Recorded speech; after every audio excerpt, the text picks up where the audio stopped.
Okay. Thank you. And we are live. Almost there. About 15. Happy Monday. Happy Monday, Ents. We are back for another episode of Highbrow in 5, 4, 3, 2, 1. Happy 420 East Coast. I know, so glad to be here. And so we're starting a new segment called Legends of 420. Legends? Ents? Because we are Ents. Yeah, they're legendary Ents in the industry. And the guy I wanted to focus on today was Snoop Dogg. So we all know Snoop Dogg as the rapper. Calvin Cordozar Broadus Jr. Broadus Jr. Born October 20th, 1971, known professionally as Snoop Dogg, is an American rapper, singer, songwriter, producer, media personality, entrepreneur, and actor.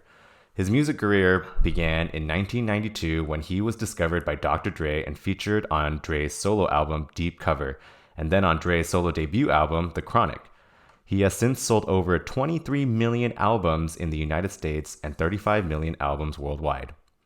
Snoop's debut album Doggy Style, produced by Dr. Dre, was released in 1993 by Death Row Records, bolstered by excitement driven by Snoop's featuring on The Chronic. The album debuted at number 1 on both Billboard 200 and Billboard Top R&B Hip Hop Albums chart. Selling almost 1 million copies in the first week of its release, Doggy Style became certified quadruple platinum in 1994 and spawned several hit singles, including What's My Name and Gin and Juice. In 1994, Snoop released a soundtrack on Death Row Records for the short film Murder Was the Case, starring himself. His second album, The Dogfather, 1996, was debuted at number 1 on both charts with Snoop's Upside Ya Head as the lead single. The album was certified double platinum in 1997. Wow, the year I graduated high school. Yeah, so already like wildly successful, and that's just the start of his career. Like it goes on and on. Remember his act, and he was in a couple movies. I like watching the movie season. He's funny. So, I think one thing I like about stoners is that they're so nice, and I think I've met some mean stoners. Right, but I think They're usually I feel like Snoop. Snoop, for the most part, falls on the nice side of the stoner spectrum. And so we all know, like Seth Rogen is a huge stoner. So let's see what Seth. Do we all know Seth is a stoner? I feel like Seth is like Canadian Snoop Dogg in terms of like artistry. I watched him do that gravity bong. Was that the gravity? That was hilarious. Well, and just like their pro stance on like cannabis, and it's like part of their identity. I think a lot of creative and artsy people appreciate it a lot. So here is Snoop and Seth on the Howard Stern show, and just watch how they like kind of talk about like smoking with each other and like smoking in general. You've smoked with Snoop, Seth? Yeah, many times. Well, how do you guys come to smoke together? How does I that? truly enjoy smoking with Seth. I like smoking with Snoop too. Snoop, what do you mean when you say you enjoy smoking with Seth? Are there people who can bum you out? Yeah, because they talk too motherfucking much and they just get in the way. But Seth enjoys the moment. He's creative. This motherfucker knows how to make a joint that looks like a cross. Yes, it's true. Oh, you've shown us that. Yeah. Oh, he's a bad motherfucker at that. When he pulled that cross out, I was like, God, let there be light. It was one of the most flattering moments. Does of it my ever entire come life. about where you guys will say, hey, we had such a nice experience being with one another and enjoying weed. Let's get together not and a stoner. specifically just smoke weed, or is it just that you're somewhere socially? Is that how it happens? We find each other. You find each other. Yeah, Will through the actually- gaze of the atmosphere. Even with this They JD smell smoking each for the other first time, I said, you gotta listen. These guys are heavyweights. This This is like Go. Yeah, he Mike jumping in with Tyson and Mike Tyson Muhammad and Ali. Ali. Yeah, He right. sure did. He sure did. And he got to fight us back to back. Yeah. I said, these guys know how to do weed.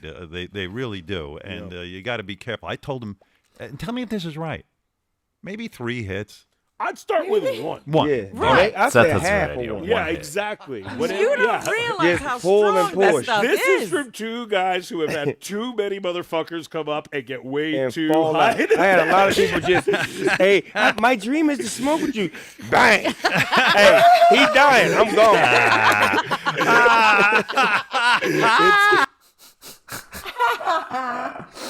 So I think I don't know. Just I judging. think I can outsmoke Snoop. I think you can. I think. Snoop, that's a challenge.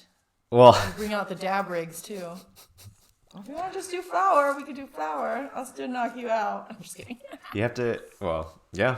But yeah, I think other stoners really like Snoop, and he's kind of like he's a legend in itself in the industry. He's productive. Mm-hmm. He's doing what he wants on his own. Like, it's so himself. I think the way he is, people look up to. You know what I mean? Like, Well- he's been around for a long, and the fact that he's open about Mm-hmm. smoking cannabis or smoking the weed, Uh-huh. it adds to an already he's successful. He's all the things that people say stoners can't be. Yeah, he's very smart. And I have a clip. Well, initially I had this clip with him baking brownies with Martha Stewart. But there's also a clip where him and Martha Stewart are on a game show. And it really kind of shows. show? Yeah, it really shows how sharp Snoop is. So let's just watch this clip. All right, Martha, describe to Snoop these things associated with home decor. Ready? Go. Something you cover your bed pillows with. Oh, a sham. Something that you cover your comforter with. Sheets. Duvet. Well, it was once the Turkish Empire. Oh, the ottoman. Lighting fixtures for your walls. Oh, sconce. The entrance to your home, your fancy home. Mansion doors. Foyer. The wood paneling that goes around a room about 3 feet high. Wainscoting. I don't even know what that. Somewhere where you would put your clothing, your incidentals, a big Hutch. piece of furniture. Oh, a credenza. Yes, you got it. Well done. Decorations by Snoop. I know. Look how happy. It's like you all didn't know I knew French words. Yeah. But there's also he's just, I think when I mentioned that he just gets along with everyone, doesn't matter if like you're a man or a woman or Canadian or American. Remember or- when he was part of the crew, the West Coast crew? Yeah, that's where And it started. all the hate that but for some reason, people were pretty cool about Snoop Dogg compared to, Well, I don't know. remember, I don't know. Tupac and I don't know a lot of Biggie East was- Coast people though. Oh, the crew, the Puff Dad, like Biggie, and I mean, like for the hip hop. Well, Snoop was part of Death Row Records, which is in Chicago, I thought. Well, I don't. There was just like this whole East Coast, West Coast like war almost at that time, and I remember thinking everyone was still cool with Snoop Dogg, and I thought maybe it's because he's not always trying to fight nobody. I mean, like. Well, just even look how he makes brownies with Martha Stewart, and you can see just like how, Chill. yeah, he's just like a super, like, just kind of like an anything goes kind of guy. Today is Christmas Cookie Day. And I thought that But he's dressed so who could be better to make Christmas cookies than Snoop Dogg? And you wanted us to make green-colored brownies. How come green? Green is environmental and it's This is 12 ounces. 12 He's ounces. just incredibly 12 witty. ounces. 12 ounces. Which is different. Are you sure are those 12 ounces? Yeah, we or 12 measured it. ounces? We measured it exactly. Okay. Okay. We got some ounces in the Yes. building. So, 1 at When do we add the eggs? No, The stuff? Yeah. Well, later. Okay. Later. And that's secret. Okay. Can't you rap while we're doing this? Tell me what you're doing and rap. Trying to bake some brownies, but we missing the most important part of the brownies. Which is. No sticks, no seeds, no stems. Which is. You want green brownies? Yes. He wants green brownies. Brownish green brownies. Greener the better. Greener the better. Mixing with flour. This will taste good. Make me a kiss. Ooh. Especially if it's green. Especially if it's green.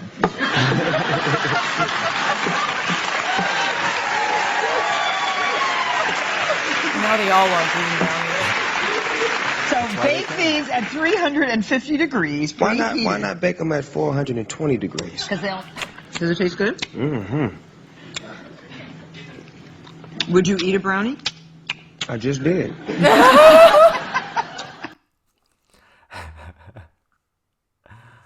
What a fun guy. But then also, it's not just his domestic appeal. He also has like an international appeal. And so, do you remember the song Gangnam Style? Yeah. So, they actually, Snoop and Psy, the Korean artists, worked together, but then they had never met before. And so here's, they were on Jimmy Kimmel talking about how they actually got together and worked together. How did this unbelievable pairing come to be? How did you two get together? Love it. So I called him and I said, can you feature on my song? And he said, like, what is the title of the song? And I said, Hangover. And he said, I'm doing it. Snoop gives a lot of thought to these things. He takes it under careful consideration. So we've never met before after a song's done. So I was in Asia and he was here. Oh. And so he's doing his part in LA and I did my part in Korea. And, you know, we were on the phone and we did it via internet. Unbelievable. So you'd not met until you shot the music video? Not really. Wow. And even then, Snoop doesn't remember meeting you.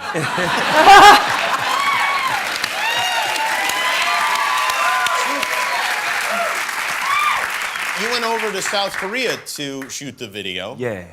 Was that a fun experience for you guys? It was, for me, it was awesome because I've always, wanted to be in a martial arts movie. And I just felt like I was in the kingdom of it all. And the stuff that he had us doing and the things that was going on around us, it just felt like I was in an action movie and I felt like I was a karate star. How long were you over there in South Korea? Well, I gotta say this because I really felt sorry about him, while we were spending only 18 hours shooting the video. So, 18 hours straight. This man don't take a break. He just... So, we all know he's really diligent, right? Uh-huh. So, every time he wanted to take a rest, but, we didn't have time, so... Not a rest, but a break. Yeah, right. Difference. Yeah, Snoop. Koreans don't take breaks. Snoop, he has international appeal. Like he's just a really talented and what is it? Just like a smart, productive stoner. There's a lot of them. Yeah.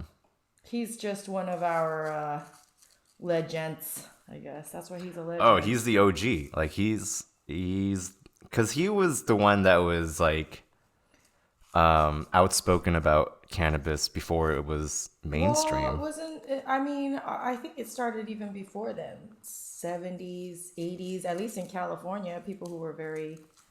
Yeah, and he was kind of like the first, like one of the first artists that we can like point to that was, I mean, Well, that you remember. I guess, yeah, for like Willie Nelson, there's like... But he's still current. Snoop Dogg still makes music. That's what I'm saying. So someone that still makes music, because a lot of those other people that were pro-cannabis movement in the 70s, 80s, even the musicians and stuff, they're probably just not... Yeah, Snoop was like around in the 90s and he's still like making music and... smoking weed. Yeah, and like making music like with the Korean people. Psy. Oh my gosh, Gussin requested Psy's song one time. It's catchy. The There was like a year or two where the just like it parody was at one, every though. wedding. And I don't think people understood it was a parody. Which was a parody one. The Gangnam Style? What Aren't was they that? all What was Gangnam Style a parody of? the U.S.? Oh, I thought that was just a weird Korean song. I'm pretty sure it's not a parody. I think that's just Korean pop music.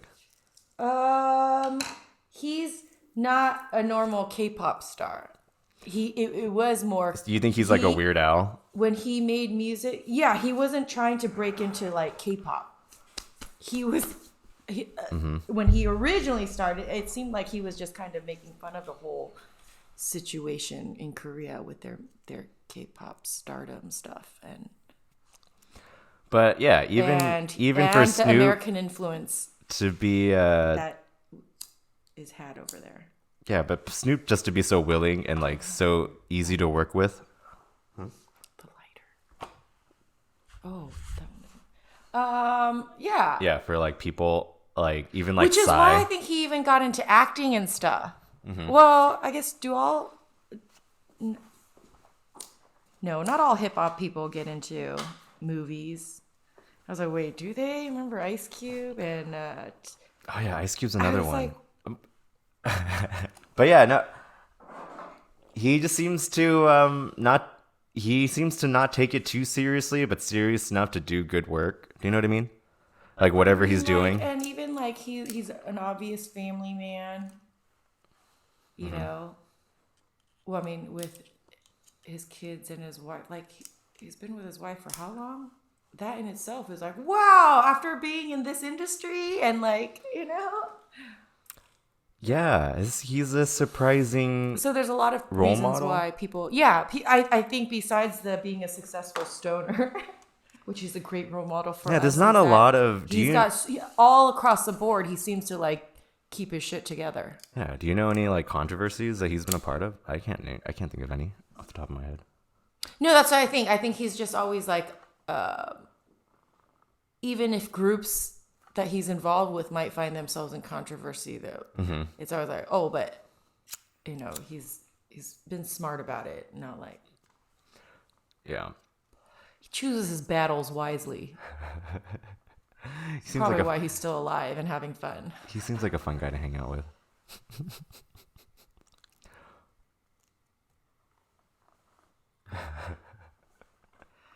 Yeah, I feel like I strive to be chill and have fun without losing your standards.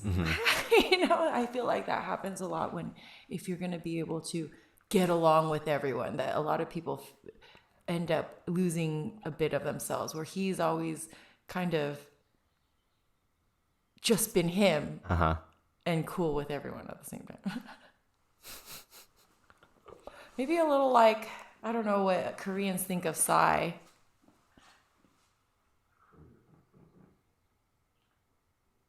Oh, yeah. You know where you can tighten it? I'll probably just have to tape it. Or you just screw it. Look at that. Oh, we can't hear the music, huh? Because it. Yeah, I didn't want it to get a copyright Flagged. strike, so we just have to smoke to the music video. Oh, what are they doing? He's so funny. He showed him all the Korean.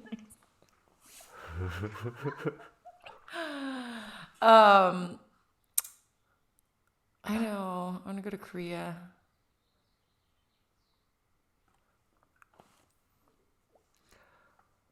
When's the last time you went to Korea? 2001.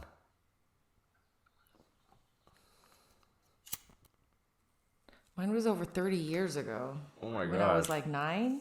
Was I 9? Or 8? Maybe I was 7. I know, it's so different now. They have Psy.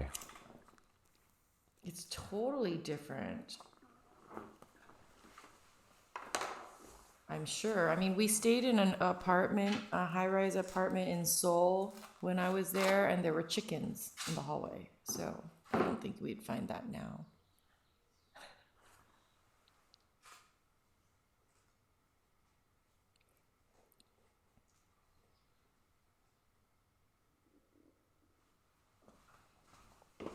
The video stopped. Yep, that was it. Okay. Are we high enough for our next story? I know. I haven't finished this yet. I'm trying to finish all the rolling. We don't need that many. Says who? Or how many do you think we need? How many do you have? Do you I want just to? don't want to leave the ground flour out. Do you want to wait? Do you want to finish rolling? No, because I can finish this. Because we have enough for the rest. Okay.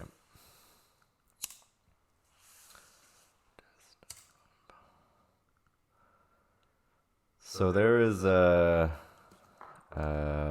article written that says the normal economy is never coming back, and this guy named Adam Tooze says the latest U.S. data proves the world is in its steepest freefall ever, and the old economic and political playbook don't apply. And so here's another excerpt from that article. The coronavirus lockdown directly affects services, retail, real estate, education, entertainment, restaurants, where 80% of Americans work today. Thus, the result is immediate and catastrophic. In sectors like retail, which has recently come under fierce pressure from online competition, the temporary lockdown may prove to be terminal. In many cases, the stores that shut down in early March will not reopen. The jobs will be permanently lost. Millions of Americans and their families are facing catastrophe. So, there's this guy named Mark Blythe. He was on the Jimmy Dore show recently. He's a British political scientist from Scotland and a professor of international political economy at Brown University. So, Brown. yeah, super smart guy. So he kind of goes. I think he kind of understands American politics and British politics, so he has kind of like he can see the differences of each and like the pros and cons, and so I feel like his political He has a more diverse perspective. right, and so his political and economic observations are they have more perspective to them, and so he talks about the economy and he equates what's going on to fast cars, and I feel like this analogy is pretty it's very accurate in terms of how we can compare ourselves versus the other countries that are going through this crisis. We've never had a situation whereby 70% of the economy has gone into the deep freeze. It's just a shutdown. Now, what happens to all of the different component parts of the economy when you do this, right? So here's a simple way to think about this. I've been trying to work on a good analogy for this. Different economies are a bit like different cars. Bear with me on this one. If you're in Northern Europe, you're driving a Volvo. It's got a fair bit of power. It's pretty safe. It's a bit boring. It's got lots of airbags. If you crash in that thing, there's a chance you'll walk away because of the safety equipment. America's kind of like a 1968 Mustang GT that's got an extra supercharger on it. It goes flying down the highway at 140, and if you crash, everything goes terminal because there's no airbags, there's no safeties, there's nothing there that's a shock absorber. The whole thing is contingent on everybody working all the time. What Adam's talking about there is the deliberate policy choice. This wasn't something that, in a sense, came out of the blue like the financial crisis last time or even the pandemic. This is what happens when you take an economy that's like the United States that goes very fast with no airbags, with no redundancies, right? And you basically tell it to stop. Bits come wearing off. And it's not clear that 3 months from now or whenever it is that we finally get some kind of normality back, you go back to the malls. So I guess what he's saying is because our economy is built in a way where people have to work all the time. And there's not. I mean, look at how many federal holidays we get, how many vacation days, like the average person. I mean, compared to other outside countries and their vacation time, their maternity, paternity time, their like any rest time, taking a break, not resting, like. Yeah, and so I don't think we have to always keep going, 24 hours. We don't have like safeties or in place for when like the economy slows down or even stops, because cushion, no we're not. saving. Yeah, our economy just isn't built for that. We're built to go very fast and to be producing and to be working all the time. And so so now that everything stopped, it's like Then we realized we sold everything just to go faster. well, right, but then now that everything stopped, who like what's going to happen? And he talks about kind of renters being the first domino to really fall, and then all of these other things kind of lose their value as that happens. Yeah, and if so they it's- can't pay, Yeah. then no one's willing to pay for your goods anymore because they can't. No, it's not Then even that. If they can't how- pay then the values the all crash. landowners that own or that took out debt to pay for that. Well, let's just watch the clip. They explain it much better than I can.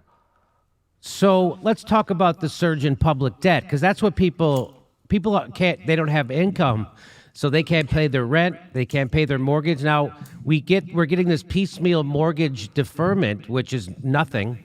Because what I found out in California is that they're going to give you 3 months of not paying your mortgage, but on that fourth month you have to pay the fourth month mortgage plus the previous 3, which is not really. That's not really a break. They're not giving you a break. So. They just gave you an interest-free loan. Well, it's not even that. It's just a balloon it's just payment. It's like commercial because mortgages, it's not not backed like by the government. it's not like they stack the 3 months onto the end of your mortgage. It's due on the It fourth just month. accumulates. Yeah. And so it's so the mortgage, even the landowners aren't even getting a break from their mortgages in this case. And so it's not like they can pass that break on to the renters. Anyway, let's keep going. Do you foresee again people getting kicked out of their houses, a foreclosure crisis like we had after the last economic fall? Well, if it is, it's more likely to be renters this time around, because one of the consequences of the crisis last time was that the number of homeowners dropped and the number of renters increased. What also happened was a lot of big private money, things like private equity funds, started to invest in basically rental accommodation. Then you've got the whole notion of those commercial businesses that survive on rent checks coming in, and they've all borrowed money in order to buy the buildings and do all the things that they do. So there's this whole chain of obligations, which starts with the renter and goes to the landlord, which goes to the company, etc. And we see this through commercial real estate. Just today, I can't remember who it was now, Boots the chemist, very big chemist in the United Kingdom, has said that they're not paying rent on their properties. Well, the people who invested in the holding company that built the building or whatever, they're now going to lose that revenue too. So there's all these interconnections. In the U.S., the Cheesecake Factory, remember? They said it in March. April 1st comes, we're not paying rent. Yeah. We said it. And then I was like, oh, you know how many Cheesecake Factories there are? And commercially, I don't know how that's affected, but we saw that right there. He's saying it's the same. And Commercial then, is affected just as well as the because the home, commercial real estate mortgages homes. are set up a little different. But yeah, anyways, But yeah, it if goes back to the banks. if the people renting those buildings can't afford their rent, it's the same issue, right? It's going to like where does the debt stop, or where does that get alleviated? Do you know the subreddit Burr? Oh. All right, well, let's keep going. That we take for granted, because so long as everybody's working and everything's going and there's money flowing, great. But if you start to sequester 70% of the economy, bits fall off. That's basically what happens. So on the mortgage side, yeah, I could imagine within 2 to 3 months, forget forbearance, as you're saying, that's just basically you're going to pay me interest and you're going to pay it all in the fourth month. What you're going to see is most of those mortgages are still going into the same types of collateralized obligations, those derivative bond structures that we had last time. And then people buy tranches of those bonds. And guess what's going to happen? The value of those bonds are going to go down because people aren't paying their mortgages. But I think this time we're going to see more of an immediate crunch in the rental sector. And the problem is for both, with so many people without income, it's not as if you're throwing out 1 or 2 people out of their houses, right? Where's everybody going to go? Right. I mean, this is a housing crisis in the making. It's an everything crisis. Yeah, so we're in the middle of a housing crisis in slow motion, but renters are going to be the first ones to be thrown out. But if millions, or tens of millions of people can't afford their rent, well, I got a steak spot out in Skid Row. No, but it's like, where are all these people going to go? Because it's not like you can fill the empty houses with new renters. Yeah, there's nobody. You know, from the last market, there's a whole bunch of buildings still empty and houses and like apartment buildings got bought up and refurbished, but they couldn't find buyers. And so there are already a lot of buildings still empty from that. You think they're going to throw people out of their homes? If they start to do that, I think there could be like massive riots. Yeah. Well, let's look at... Like, who's going to enforce that? And eventually, when it gets overloaded... I mean, who enforced it last time? The banks? Sheriffs?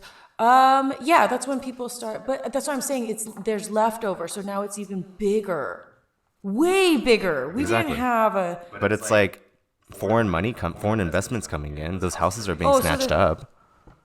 It's not... Yeah, even so if Americans can't afford them, it's not like those houses aren't being sold. Do something, and the bailout, it can't be another... Well, But, I don't know. So I think... I don't know what. So Jimmy Dore says there's only a few sectors that donate to the government, and that influence is the reason why nothing's going to change. So let's look at that clip. Oh, great. There's only really 4 sectors that fund politics, right? The banks, military-industrial complex, big pharma, health insurance, and the oil and the fossil fuels. So that's it. So that's why not only during a pandemic do they not give you health care or direct cash payments that you desperately need, they snap into action and take care of Wall Street and the richest people in the country, and then they leave town for 3 weeks. And guess what? Even your progressive leaders who don't take the corporate money, they voted for it anyway. So what is the point of voting for people who don't take corporate money if they bend to the knee to the people who do anyway? The answer is there is no point. What do you think the answer? Do you have any answer? I know you're not... this isn't your expertise, but what are some of political answers to the places we found? I mean, it seems like our government is so calcified and so captured by corporations that it's even unable to move in a moment like this. So I guess we should just unpack that really Possibly. quick. That's what I'm starting to think. That's what I don't know. But then what?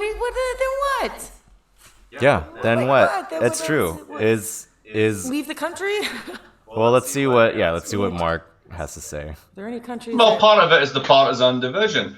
The Republicans are going to back business. The Democrats back business, but also to a certain extent back normal people. And if you just tried to force through a stimulus package that was just for normal people, it would never get through Congress because the Republicans control it. It's as simple as that. You're going to have to give them what they want to get some of what you want. And that's been Democratic politics for 2 generations. Is it good enough? No. But sadly, we've got to deal with the facts. Negotiate. That if you look at opinion polls, you'll find that about 15 to 20% of people have left progressive politics written into their answers. And a large part of the country, the Atlanta burbs, Baltimore, Northern California, just ain't like that. And the South certainly isn't as well in large part. So going it alone with those set of policies, it's just very hard to get anything done. And that's why it's always a politics of compromise. I don't like it much either, but unfortunately, that's the way the country is. So they talk about this thing called politics of compromise, where it's like if you can't get what you want unless I get what I want, right? It's negotiating. Like these are I want these things, you want those things. They can't all happen. Which ones are we going to let go so that we can both get at least some of what we want? Yeah, but so I think the issue But the problem is there's no real progressive politics in the U.S. either. Right. So it's like the things that, so when it comes to, you can only have what you want, you as in maybe like the people, the working people, if we get what we want, meaning, I guess, the corporate donors that fund politics. Is that what it means? The working class can only get what they want when the corporate donors who fund politics get what they want, but only when they get what they want first. Not even that. I feel like right now the corporate donors are so loud that whoever is out there lobbying for regular working people, like it's just been... We can't even tell what it is it's so confusing. But that's the point. That's why the economy that they built, it crashed, and it's never going to go back to that. It can't. But they keep trying to bail themselves out to get to it, like the airline industry and the cruise Well, industry. that's what I don't understand why we're stuck in that weird. It's like we're stuck in an eddy. It's like, why are we going around in circles doing the same thing when it just keeps getting worse every time we try that? Because At least, I mean, maybe I don't understand it enough to like. Maybe what I understand is too like kind of basic, and so that's what I see. But you see what happens when you go against the corporate narrative, though. Look what happened to Bernie Sanders. And well, yeah, and I'm saying even him, even AOC, even everyone who had to vote there were other things on their agenda that I'm pretty sure they swapped. yeah, that's the politics of compromise. And that's the thing. You can't why get I was what like- you want unless you give the corporate donors what they want. Well, yeah, and then I'm like, but what did they ask for, and is that really going to ever get pushed through? It's like the whole backwards thing that like, Democrats like just give us your vote as an independent, and then we're going to take up your cause. It's like, well, why don't you take up the cause first, and then I'll vote for you, type of thing. Like. How did that get so? And that's why I'm like, you guys are just like the Republicans. Because it's the only options the that- Republicans, because you can't get your shit done as well as they do. So then why wouldn't I just go with them if they're the ones just spewing what they say they're gonna do, and then they're not like. It seems like they don't hide it as much. Yeah, because the Which is why I think Democrats, the Democrats are being called out for being like. the Democrats, like the sellouts. Republicans, won't give people what they want until their corporate donors get served first. Why else do you think Nancy But Pelosi said? that's what I'm saying. There's no sense in that logic to me. No, but they both do it. The Democrats just do it worse. And how does that get us anywhere? I feel It doesn't. like we're That's the going issue. backwards No, then. that's why the economy is never going to go back to normal, and politicians aren't going to fix it. I'm moving to. Where am I moving to next? Then. I don't know. Maybe that's ridiculous. Like then that's pretty. There has to be movement for some. I think our country is young enough. I mean, people say old compared to other governments that have, but I don't know. Who knows? Well, so we'll see. What do they think? I mean, Who? That guy. Well, he doesn't live in America. No, he does. Oh. He has to pay for healthcare here. Oh, Jesus. Yeah, so let's so He already knows like the healthcare issue firsthand then, because a lot of people outside the U.S. are like, well, let's keep talking about. They Well, don't get first, it. let's see what our politicians like, are doing in terms financially and fiscally doesn't make sense. of. Yeah, no, we'll get to that. Okay. But let's first talk about how politicians are literally making corporations worse. How politicians are literally making corporations richer in a crashing economy. Yeah, stocks. Just kidding. Buybacks. No, the companies were doing buybacks. That's the issue. They weren't in the last Yeah, bailout that's so when they not were legal. supposed. No, I no, mean, it it's is legal. legal, But the but- last bailout when they were supposed to fix the things that got their company there, they bought their stocks back, and it didn't fix anything. It just perpetuated the same. That's why I said stocks. What about it? They're like betting chips that people can put their money in, but not all people. And then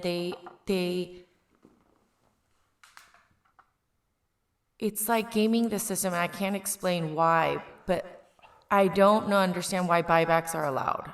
Well, That doesn't- okay, so in the midst of a catastrophe, why would you give money to failing companies when that isn't the issue? That's just the effect. The companies were already going to fail. The pandemic just caused them to get to that point. They were already failing industries that needed to be fixed. Right? Yes. So why is giving money to those corporations easier than giving money to people? Because there's less, to them it's easier. Yeah, it is. It's And like management.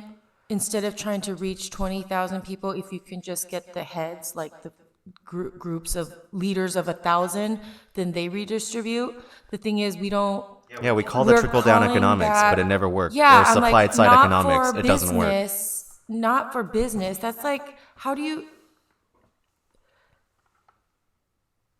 I understand the need for that in other, like, that reminds me, it's so confusing to me. I don't know, like, how, there have to have been a reason to have gotten where we've gotten. And I feel like that's what needs to be explained to me. Like, how was that these buybacks and these stock things, or like giving those money, the monies to those corporations, why that was a good idea? It's only a good idea for those corporations. It's not a good idea economically. Everyone knows that. No, but that's too broad a thing. What, bailouts? I need to. Bailouts are good for them corporations. why they think that that's going to help? Like, there's a It's reason, because a they make why. money And if you making can those. dispute the why, no, because you keep saying make money, but The politicians make money too. Business making money. I know. That's why I'm like, why is it legal for them to have? Yeah, so if the people are paying the politicians to make those decisions, that's the why. And we're just going to keep going with that. Yeah. That's how it's been going. Like, okay, let's just watch this clip. Well, it does look suspiciously like this enables the Republicans to play a classic bait and switch, which is the following. You have this hard-fought negotiation where they want to bail out business because basically they're all invested in these businesses. The Democrats, God love them, God loathe them, they actually care slightly more about people, and they actually want to bail out the people this time. And they realize, like the Brits do, that this is a crisis of consumption. You need to give direct support to people's ability to feed themselves and their families. So they eventually get both. Everybody wins. Funny, though, that what happens then is Trump comes along and fires the people who are meant to do the oversight on this. Funny that, like, all the cash that's going to go to these airlines and cruise lines and other really strategically important industries, I bet they're not waiting on a check. I bet that went straight into their bank And they dodged all Meanwhile, their Joe taxes. Schmo has to sit around and wait for a check. Well, that just basically allows you to kind of like not really do that bit and sort of, hope that you can grab all this public cash, shower your friends with it, and then, hopefully we're out of there before anyone notices. The only problem is the virus isn't going to play ball to your timetable. So you're just hurting people and you're making this worse. So it's like Enron, but in our government. What was Enron? They had to get shut down because they were doing like Well, you think? Wait, what? pretty much blatant, like making money off. It's Well, so.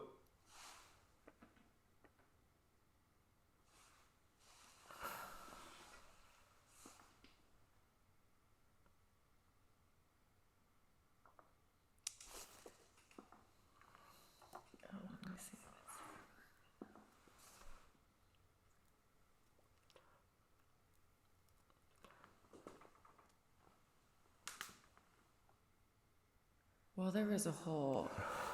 I'd have to look at it again. It was a while back. Wait, okay. Do you want to watch the clip again? Because I forgot what we were talking about. Sorry. Okay, yeah. I'm like, I can't believe. Well, it does look suspiciously like this enables the Republicans to play a classic bait and switch, which is the following.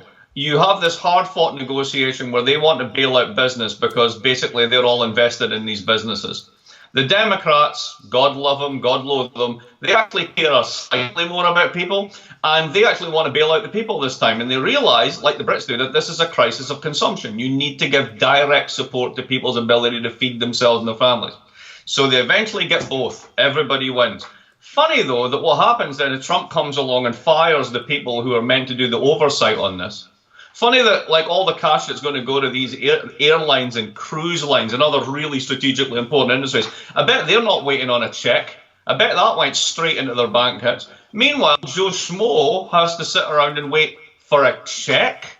Well, that just basically allows you to kind of like not really do that bit and sort of, hope that you can grab all this public cash, shower your friends with it, and then, hopefully we're out of there before anyone notices. The only problem is the virus isn't going to play ball to your timetable. So you're just hurting people and you're making this worse.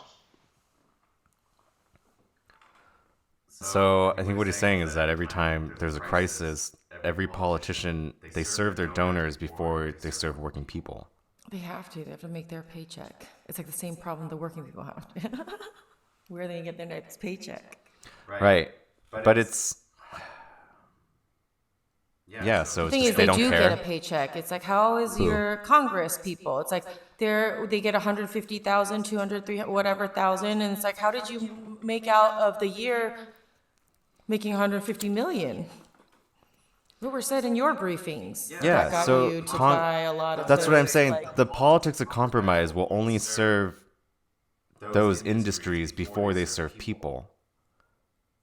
Because apparently the lie is that all those people rely on those industries. Well, no, That's the thing, no. that's The how lie it- is that they need a bailout. But they should Because actually just people go rely on bankrupt. them. No, they should go bankrupt. The companies don't disappear when the company goes bankrupt. No, that's what I'm saying. That's the lie. The Yeah. lie is that they're saying that there's all these people dependent on them, and so we can't let them go. We can't let them disappear, so that those people have jobs to come back to. And Right, they no. keep saying The we lie is should- that they need a bailout, but the Yes. company should go bankrupt. The bankrupt is fine. The company will still exist after the bankrupt. Or After it possibly goes not. bankrupt. But even What do you then, mean possibly not? It's not like the Cheesecake Factory or whatever, or certain if this time it's not going back to normal because it went for a lot longer, they're gonna go bankrupt too. Those companies are gonna go bankrupt. A lot of them, where they can't come back because there's not a lot of. They're already not paying So you're rent, arguing or for they're the not paying- bailout. You're saying they should be bailed No, out. I'm not saying that. I'm saying I needed to understand why. What is their reasoning behind thinking that it's okay? And I'm just stating that. Well- That's their argument, even though it makes no sense in the end when you look at it fiscally and you look at it. That's their argument. I get their argument. Right, but the argument And it's how not, they're it's hooked, not how the they're, because you companies. said they're bait and switching, bait. I understand that, but the companies don't disappear after they go bankrupt. Certain companies do, like who's the other ones that went bankrupt? Like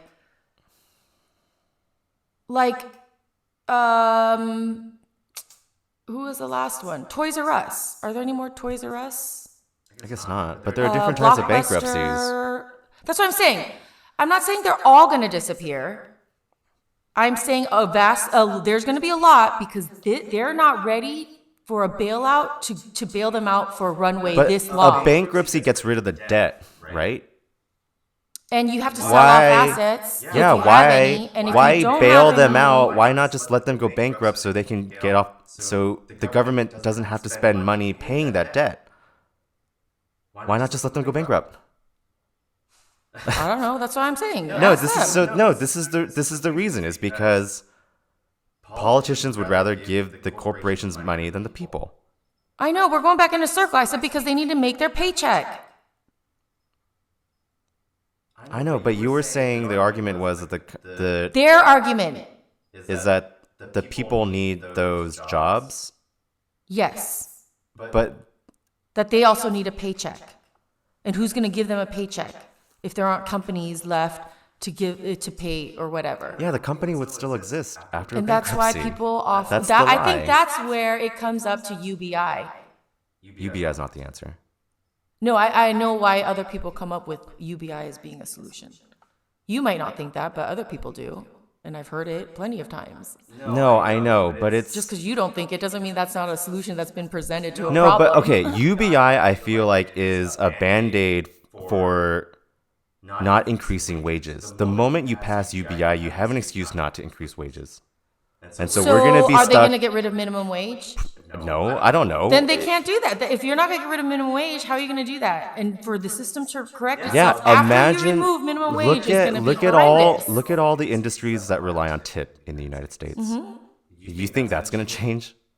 Possibly after this many restaurants close, there's an opportunity to make those changes. Before it was like, oh, we're just going, So don't you change think- it. Now that there's so many restaurants closed, and it's not going to be by the summer. You think you're going to make it up? I think it's going to be longer than that. And if it is, then there's a lot that aren't going to come back. then that's a perfect opportunity for us to change that whole restaurant, but I don't know if there's any of those voices left in politics to make those changes. No, apparently not.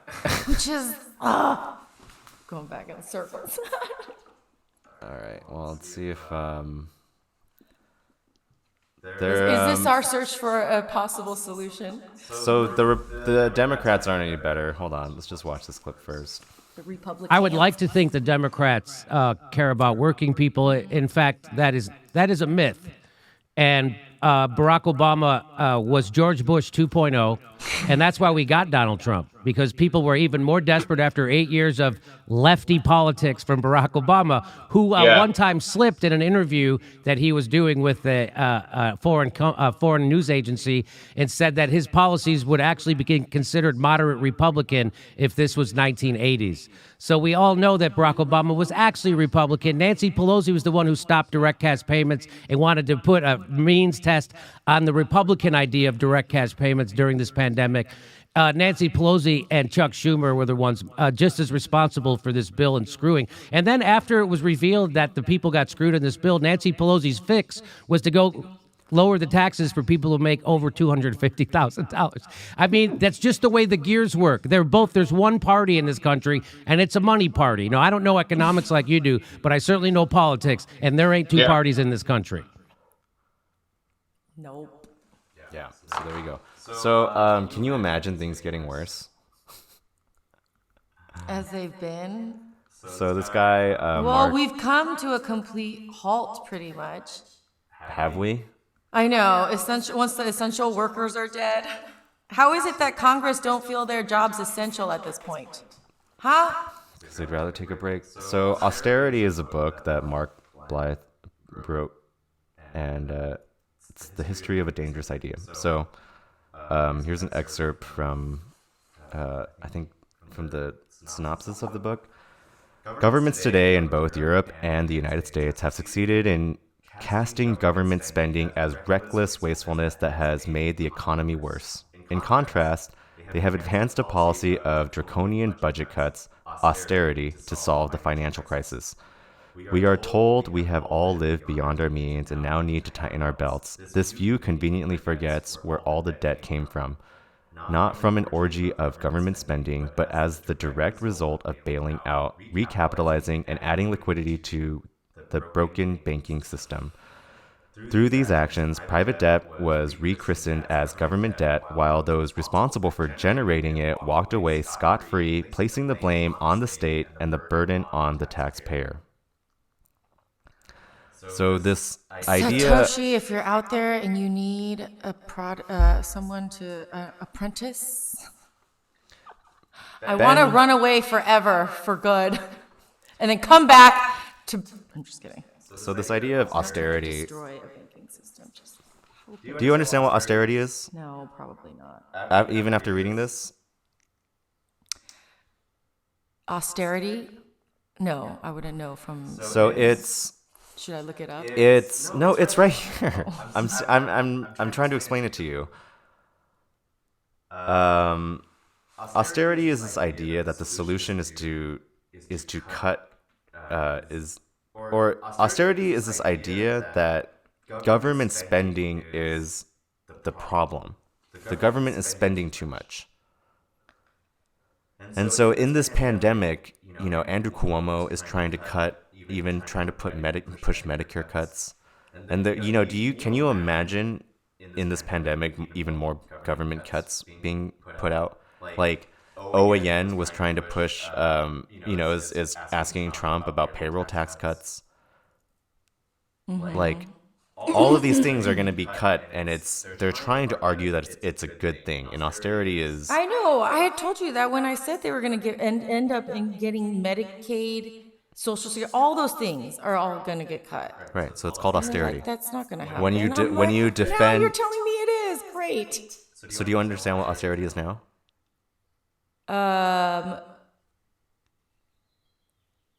No. It's when you defend... I can understand everything around all of this. I know, but we're trying... to get to what austerity is as an idea. Yeah, so it says like right here by what dictionary? From Oxford. Sternness or severity of manner or attitude. So, quote, he was noted for his austerity and his authoritarianism. And then bullets, extreme plainness or simplicity of style or appearance. Right. So this is we're talking about the book, though. Conditions characterized by severity, sternness, or okay. So it's like an attitude towards like government spending. It's pinning government spending as Oh, the even though economic issue. they're the one, like government spending is so tightly budgeted, like every penny is accounted for. Why? How do they think it's overspending on what? And then they're I guess that's when they cut all those public schools, public transport, payroll tax cut, Medicare, Social Security. But where are all their taxes coming from? Yeah, they're cutting taxes. Everyone they want to cut taxes and cut government spending. That's the dangerous idea. Because they want people to. That's almost like what's That's it exactly called? what it is. Ron Yeah. Stew or what is it? Ron Swanson. Yeah. Okay. All right. So it's so they talk about it. Let's get to that clip. Do you think that there will be austerity after this? What do you say? Well, so I would hope that people aren't stupid enough to try this. But let's look no further than Wisconsin. Because what did you have there as well as an epic exercise in voter suppression using the virus as a tool? What were they also demanding? Well, given the fact that all the schools are shut, we might as well cut the schools budget. So they'll be back. Now, when we'll wake up and we'll suddenly find we've got 100%, 170% of debt to GDP, and they'll all start freaking out again. Now, the fact that the interest rate is basically negative on United States borrowing over 10 years, the interest rates are not going anywhere, then basically the rate of growth in the economy will always be higher than the rate of interest on the bond. So it shrinks just by itself so long as you keep growing. What are they going to do? A whole ton of cuts so that they don't have to pay any taxes, because that's all this is ever about. And then to hell with the economy because, hey, I'm invested in finance and tech. I don't give a shit. Well, that's depressing. Sorry. You have to laugh. Or else Or you'll you're cry. gonna cry. I'm like, you know what? Everyone just needs to cry. So there's- what they're saying there is that this idea of austerity, they're still pushing for these cuts. In Wisconsin, they cut the schools budget because all the schools are out. And it's, it's insane that, I guess it's money over people all around, even in a pandemic. There's no emergency severe enough where people could be helped without extreme corporate conditions attached. So let's build an extreme corporation. The United People. I'm gonna call it of the America. Trojan horse. Ew. Isn't it? Why? Why the Trojan horse? All right. Well, Tricked the people to get them into the thing and won that war. They got through the infallible wall or whatever. You don't know the story of the Trojan horse? I forget. Was it a war? Oh, Which you war? only know it because of that's why you said yeah. Oh shit, 420 in the mountains. Oh, it's almost 4:20. Oh my gosh. We only. Oh, I guess we went to 3 stories. Oh, okay. Did we do 3 stories? Yeah. Whew. Oh, do you have a lighter? I do. Okay. The spicy day. Almost there. What is that? 1 minute.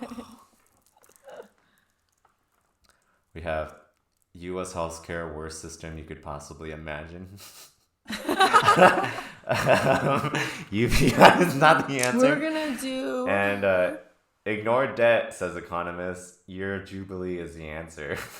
What did we say? We said 2020 that's what I was said. year of Jubilee. I know. So those are the 3 stories we have left.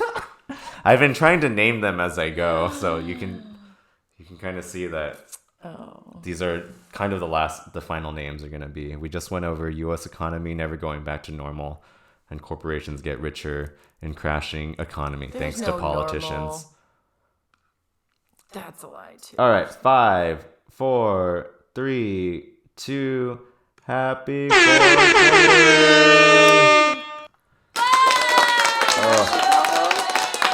I keep asking that. Mid- I should look it up. Illinois. Something around there. Happy 420, guys. Tennessee? New Orleans, probably on that time. This is to blow the COVID virus away, like that scary alien-looking white pastor on TV. In the name of Jesus.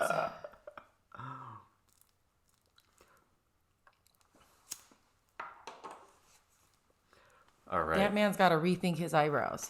I'm just kidding. Do you want to hear about how the U.S. healthcare system is the worst system you could possibly imagine in a pandemic like this? And those aren't my words. That's from someone who's now lived... they are. You spoke them. I mean, I'm quoting Mark Blythe. But let's watch this clip. Where do you find these people? So in Honestly, it was it's on the Jimmy Dore show. It's a great. Yeah. America, when people lose their job, they lose their health insurance, which means they lose access to health care. So with with predicted 30% unemployment, which is probably going to be even higher, that means It's a total disaster. No other country has managed to build a vulnerability like this into their society. It's insane. Everybody else has figured out that if you're not paying, well, I'll give you my numbers, right? So I pay about, for my family, $1,000 a month just out of my paycheck prior to taxes, right? My employer sticks more on it. And then on top of that, I've got a $6,000 deductible before my health insurance actually kicks in, right? So take $20,000, right? And then the equivalent in taxes, I would need to pay $20,000. I need to be earning $60,000 more, right? This is insanity. You could basically do what everybody else does and spend about 9% of GDP rather than 18% of GDP, one central payer system, and I'd save a fortune because I wouldn't need to spend $1,000 a month and a $6,000 deductible. Whatever I was paying in taxes would be half of that. Same on the employer side. It literally makes no sense to me why the United States doesn't do this.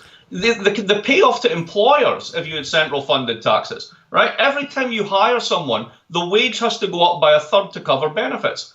Imagine you could just say to all employers, hey, how do you like to save a third in your entire wage bill?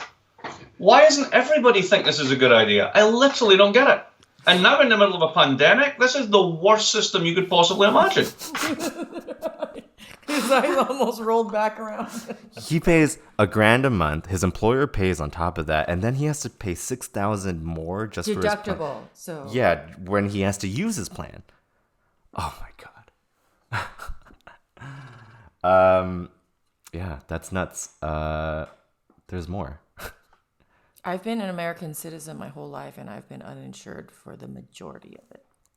Yeah, Underinsured so or uninsured for when the I tell people that Medicare for all is a conservative argument economically, this guy also agrees. So let's watch this clip. It is. So here's something that might be a light at the end of the tunnel on this one, at least as far as healthcare goes. So let's think about Texas. Texas is 18% of the population has no healthcare, and that's before everyone starts losing their jobs, right? Now, those emergency rooms are just going to be complete shit shows, right? And already in places like Boston and New York, these hospitals are spending money hand over fist. They're not going to get that back from the insurance companies. At the end of the day, the government's going to pay. So at the end of the day, if the government's paying, why not just make the government the payer? Because if your insurance companies actually can't insure, what the hell is the point in giving them the money in the first place? there is no point. Oh, can I say congratulations, NHS, for getting your prime minister out and healthy. Go, Bojo! I might not agree with your politics If your insurance, at all, if your but insurance can't pay, why pay the insurance? you're alive and healthy. That's good. Yeah, what is the point of insurance? If it's lost its point, it probably means it's pointless. Get rid of it. And so go bankrupt. And so they also answer beautifully. How are you going to pay for it? Oh yeah, they always wanted Republicans to know. So do you think we really are past this argument then? Because it's as recent as March 17th, there was, or 15th, there was a debate, and Joe Biden turned to Bernie Sanders, who was proposing Medicare for all, and said, how are you going to pay for it? Where are you going to get the money from? Yeah, I think that argument basically now you can just turn around and go, well, didn't we just find money for cruise lines? I mean, just keep saying that over and over again.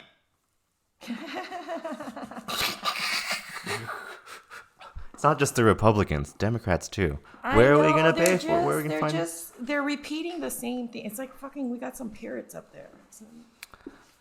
Yeah. So the U.S. healthcare system is literally the worst healthcare system in the world, probably at all times for a developed country. We spend too much, we get too little coverage, and our government is compromised. Are not all governments? They gotta make their money somewhere. By selling out. They gotta sell something. Sell their people, I guess. Yeah. That's all the government's got. Oh, shoot. Sell out our constituents. Okay, so I'm not smart enough to argue for or against UBI just because I don't, I've never taken an economy class. I wish I did. I wish I took economics in high school or college. Either you would think that I would have because I like math and numbers, but there was too much words in there. Like, I mean, science, I like science, but it's not like a regular science, I don't think. I like statistics. Economics? Math. Economics I don't know why is like finance or a type of finance, right? Or I could do accounting. I love Excel sheets. I love Oh, you're so weird. things like that, but I don't know. Something about economics. Yeah. is So this guy, confusing to me. Mark Blythe, says UBI is not the answer. Let's take a look at this clip. But what else comes out of Silicon Valley? Loads of arguments for UBI. Why do Silicon Valley types like this so much? Because if you can convince everybody that they're going to be redundant in a few years anyway because they're much smarter than their machines are much smarter, you begin to internalize that and accept it, and then it becomes much easier to actually replace you with a robot. This is all Andrew Yang's big idea that trucks are going to go to driverless and we're going to lose all these workers. And my whole point is that you guys are the driverless cars and trucks are solving a problem that does not exist. Exactly, and not just that. Here's the problem: it's not technology, it's law.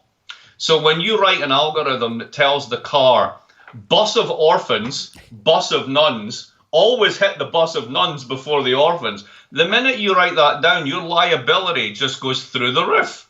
Because you've basically said, I've got a programmed instruction in my car on who to kill first, right? There's no way around that, right? So this is all hawking bullshit and talking about bits of the sky and selling each other bits of the sky, which is what Silicon Valley does. And unfortunately, part of that then infects a conversation about what we really need to have a conversation is how the hell do we get higher wages for people in the United States who work, which is not UBI and is not anything else like that. So he thinks UBI is a scare tactic by Silicon Valley to try to get them to accept that automation is better, like the machines are better. Is that what? I don't think I don't know if that's what he's saying, maybe, but I think UBI is only proposed as a solution by some of those people because a lot of our basic necessities are not covered. Mm-hmm. But he argued, right? Whatever, and that universal basic income is supposed to bridge that gap in a place where the government is wealthy enough, or the country is wealthy enough and should be at a point where everyone's basic needs are met. Mm-hmm. But if they're not, and if it's a money issue, yeah, then put money in there. So, and right. that's why there's the.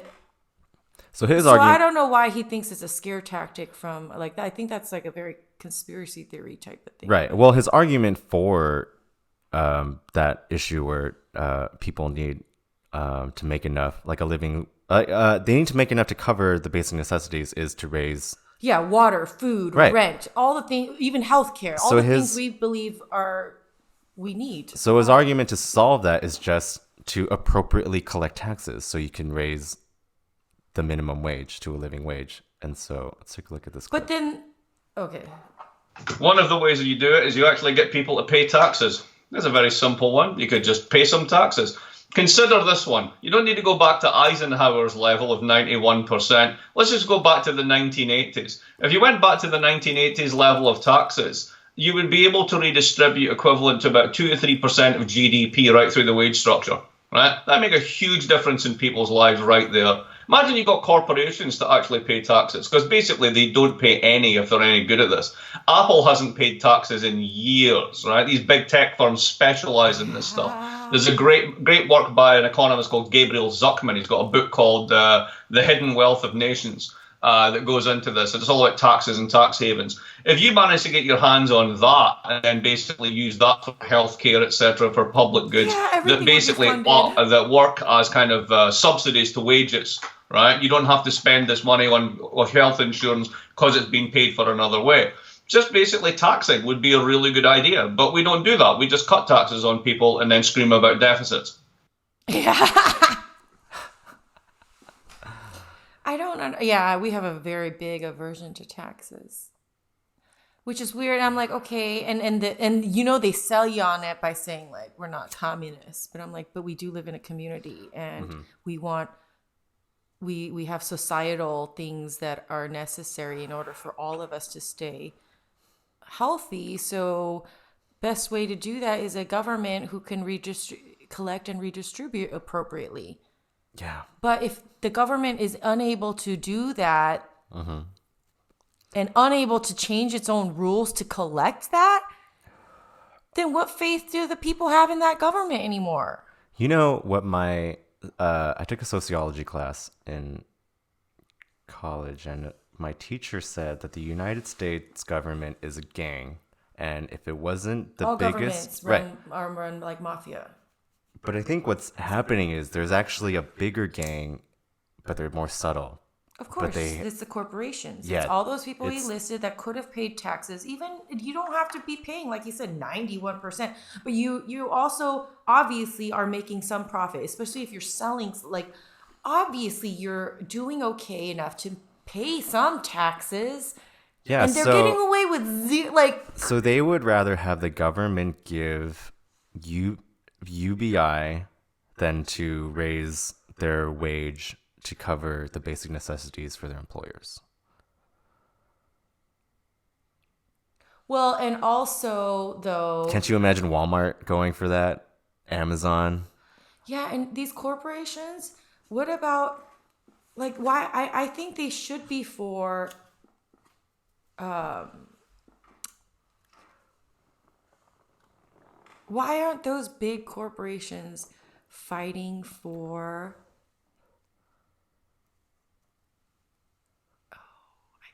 Because you have to fight other big corporations. So if they don't want to kill off the insurance industry, even though all of them are paying taxes and insurance, employers, all those corporations are paying to cover health coverage. That's what I'm saying. They have to go against another donor class. Yeah, and that's what I'm like, saying. The rich gang, the donor class gang, is bigger than the government, and they're all working together.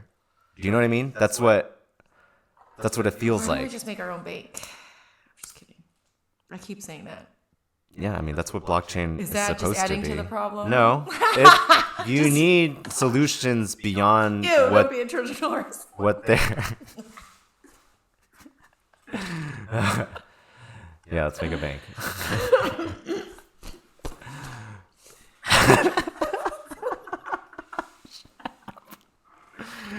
Okay, so our last story is the year of Jubilee. Do people know what that term is? Well, hey man, Easter and Passover. In Jewish, is this not the year of Jubilee, actually? I don't know. Hold on. Oh! Let's get to Would it be not crazy? By the Jewish calendar, it's actually year of Jubilee. I'm sure you could look This it is up. how they're gonna get like. Oh shit! This is why people don't like them. They're witches. They planned it all. No, Had it in their damn calendar. I think it's more. I think it's more when they. Never mind. Hoard away money. No, I'm not. Oh. No, I think it's just when create you have things? when you have a group that moves into your state that doesn't participate in the economy of the state, they just participate within their group. It's easy to ostracize. Oh, but they do. They're the ones that show up to like city council meetings and stuff, and like try to get into government and. Oh my God! Don't get us in trouble. We're on YouTube. Oh, I mean, like it's a very smart way of they understand how to influence their community and build community. So do you know what Mark Blythe says about debt? No. He says, just ignore it. Just ignore it? Yeah. You know? Well, let's watch this clip first. Once you've done all this stuff, once you've basically proven that the Federal Reserve can find $2 trillion down the back of the sofa for whatever reason it wants, right? Once you've shown that you can do direct support for wages, you don't have to fart around with quantitative easing or any of this fancy nonsense, right? Once you've shown that there really is a magic money tree, and it's a very, very big one, then a lot of the things that we were arguing about, we take healthcare as one of them, but student debt is another one, right? If the Federal Reserve can manage to magic up $1.5 trillion to support the T-bill market in 24 hours, it can take $1.5 trillion, buy all those loans and put them on their balance sheet and forget about them. So what Jill Stein was saying was actually true. You can do quantitative easing for student debt.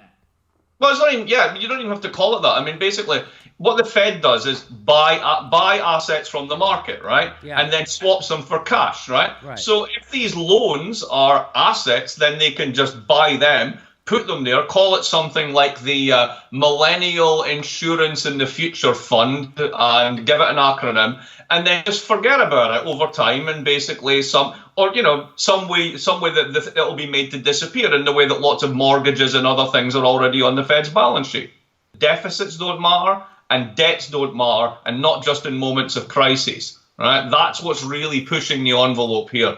If the folks watching are interested, look up a piece by a guy called Olivier Blanchard, Blanchard.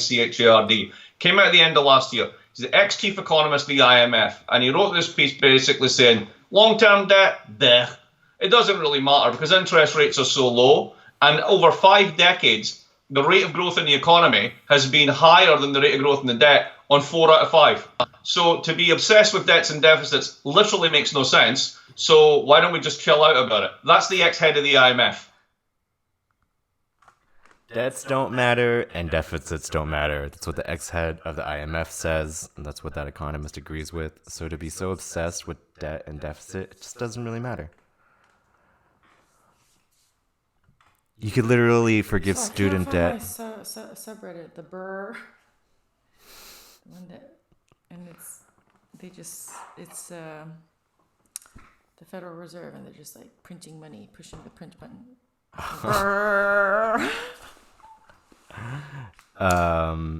So what he said about debt doesn't matter.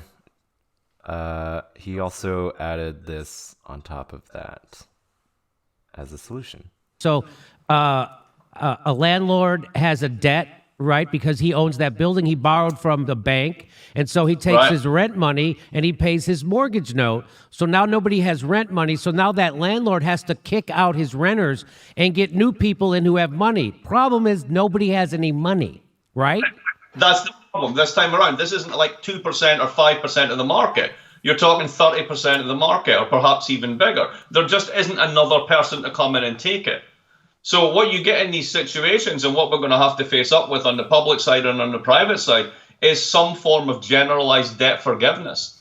It just gets written off, it just gets written down, and everybody agrees to move on. Because there's nowhere to go to squeeze to get the money back. It just ain't going to be there. So we all got to act like Trump.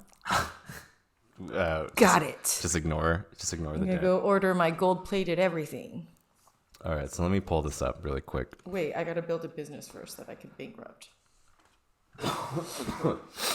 Jubilee. The Jubilee is the year at the end of 7 cycles of Shemitah sabbatical years, and according to biblical regulations, had a special impact on the ownership and management of land in the land of Israel. According to the book of Leviticus, Hebrew slaves and prisoners would be freed, debts would be forgiven, and the mercies of God would be particularly manifest. So every 7 years, slaves and prisoners would be freed, debts would be forgiven. So that's pretty cool. You think They that's used what? to enslave themselves. Well, indentured servants. Well, I guess yeah. Like that's I mean, if you basically get what off- happens when you get to. If you get off in 7 years, like why not? That's the thing. It's like you could look forward. There was a forgiveness act at bankruptcy. The U.S. allows it for it. That's why we have bankruptcy laws. We need bailout laws. Basically, that's what they're doing for those guys. No, Yeah. just doing it for the wrong people. Well, if it's gonna be a reset, it has to be a whole real reset for everybody. Maybe Like a start over for everybody. I don't think people like that. I remember when that happened. yeah, maybe for They're still bailouts, living in people Florida. should vote for it. Not Congress. It should be a general vote. I know. I picked the wrong career. I get it now. I was supposed to be a congresswoman. Economists don't make any money. That's A why they congresswoman. Oh, Congress. I thought you said an economist woman. You can still be in Congress if Ted Lieu can do it. Who's Ted Lieu? He's a California congressman. He served in the military. People say that he's like a Chinese agent, and he's like, I served, and he tweeted like, I served in the military to You're defend so your racist. right to say stupid shit about me. Yeah. Oh, America. How we love America. All right. Well, You still need to get your shit together. that's it for our show today. But What? that guy didn't really think that just ignore your debts, right? Did he? Who? That Blythe dude? I don't know. You want to see the clip again? Oh, no. He just said, I think there has to be some general debt forgiveness going on, and you just forget about it and you move on. That's what he said. Yeah, I think start with like the school loans. There's a lot of people. Medical You know what's medical so- debt too. Yeah, it's like, how do you go get bankrupt because you had a medical accident? It's like you had a stroke and your insurance somehow lapsed out. Your insurance also had a stroke, so you're paying out of pocket this much, and it's okay to let people go bankrupt, but not companies. Nope.